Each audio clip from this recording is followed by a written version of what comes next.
আবারও চলে এলাম প্রশ্নপত্র নিয়ে। আজকে আমরা 4 নম্বর প্রশ্নপত্রটা নিয়ে আলোচনা করব।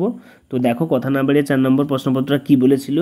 এখানে একটু আবছা হয়ে গেছে, তোমরা একটু দেখে নাও, কোনো সমস্যা থাকলে কমেন্টে লিখবে, আমি ভালো করে বুঝিয়ে দেবো।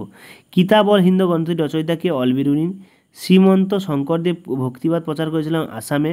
চর্যাপদগুলি কখন রচিত হয়? অষ্টম ও দ্বাদশ শতকে। মুঘল স্থাপত্যের শ্রেষ্ঠ নিদর্শন কী ছিল? তাজমহল। মোহাম্মদগুরি কাকে পরাজিত করে দিল্লি দখল করেন? উত্তরবে তৃতীয় পৃথ্বীরাজ চৌহানকে। ফতাওয়া ই আলমগিরি কার রাজত্বকালে রচিত? ঔরঙ্গজেবের রাজত্বকালে। শ্রীকৃষ্ণ কীর্তন বইটি রচনা করেন কে? বড়ুচণ্ডী দাস। শিখ ধর্মের নবম গুরু কে ছিলেন? তেগ বাহাদুর। ঠিক আছে, কী হবে? তেগ বাহাদুর। এদিকে দেখো প্রশ্নগুলো কি দিয়েছে। প্রথম প্রশ্নকে হুমায়ুন নামক গ্রন্থটি রচয়িতাকে? হুমায়ুন কিংবা গুলবদন বেগম। তাই তো। জাটরা কোন সম্রাটের আমলে বিদ্রোহ করেন? ঔরঙ্গজেবের আমলে। হলদিঘাটের যুদ্ধে আকবরের প্রধান সেনাপতি কে ছিলেন? উত্তর হবে মান সিং। ইংরেজি গভর্ন শব্দের অর্থ হচ্ছে শাসন করা। শাসন করাকে বলে গভর্ন। জেব উন নিসা কে ছিলেন? ঔরঙ্গজেবের কন্যা। মোহাম্মদ বিন তুগলকের সময় 1 মণ চালের দাম কত ছিল? না 14 জিতন। ভারতের সংবিধান কবে কার্যকর? 1950 সালে 26শে জানুয়ারি। 1950 সালে কত হবে? 26শে জানুয়ারি। নেপাল থেকে চর্যাপদের পুঁথি উদ্ধার করেন হরপ্রসাদ শাস্ত্রী। সুফিরা গুরুকে মনে করতেন পীর। মহাভারতে ফার্সি অনুবাদ করেন রজমনামা। ঠিক আছে। যৌনপুরী রাগ সৃষ্টি করেন কে? না ইব্রাহিম শাহ শরিক। বাজারের তথ্য সরকারের দেওয়ার দায়িত্ব হচ্ছে কানুনগোদের। তো এখানে দেখো তারপরে দেওয়া আছে কি, বুন্দল দরওয়াজা নির্মাণ করেন আকবর। সংস্কৃতে পুর শব্দের অর্থ হচ্ছে নগর।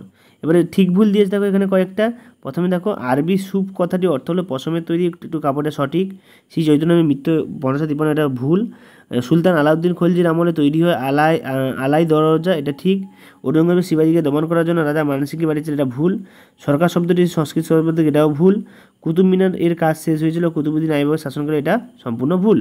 এরপরে দেখো বাম স্তম্ভের সঙ্গে ডান স্তম্ভের মূল্যায়ন বলেছে। প্রথম বলেছে দেখো সিরিন কলম। সিরিন কলম কী হবে? না খোয়াজ আবদুস সামাদ। আইনি আকবরী গ্রন্থের রচয়িতা হচ্ছে কে? আবুল ফজল আইনি আকবরী।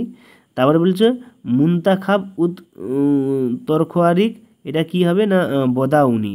পদ্মাবতী কী হবে? সৈয়দ আলাওল। এরপর দেখো এখানে ব্যাখ্যামূলক প্রশ্নগুলো অ্যান্সার আমি দিয়ে দিয়েছি নিচে, দেখো তোমরা দেখে নাও। 5-এর দাগে 3-এরটা হবে ব্যাখ্যামূলক, সঠিক উত্তর হচ্ছে 3-এর দাগের অপশানটা হবে, অর্থাৎ ব্যাখ্যা 3। 2-এর দাগের অপশানটা হচ্ছে 2 এবং 3-এর দাগের অপশানটার ব্যাখ্যা হচ্ছে ব্যাখ্যা 2। ঠিক আছে। এই সময় বৈষ্ণব ধর্ম মণিপুরে বিস্তার লাভ করেছিল। এরপরে দেখো 2 নম্বরের প্রশ্নগুলো এবং 5 নম্বরের প্রশ্নগুলো, এগুলো আমি আর অ্যান্সার দিচ্ছি না, তোমরা এগুলো নিজেরা করবে এবং যদি না পারো আমাকে কমেন্টে লিখবে, আমি অবশ্যই এগুলোর অ্যান্সার তোমাদের ঝটপট করে দেওয়ার চেষ্টা করব। আজকে ভিডিওটা একটু খারাপ লাগলো কেন? আমার নিজেরও খারাপ লেগেছে, কারণ এই ছবিটা ঠিকঠাক ওঠেনি। তো ছবিটা যখন তুলেছিলাম তো তখন খারাপ হয়ে গেছিলো, অতটা দেখিনি।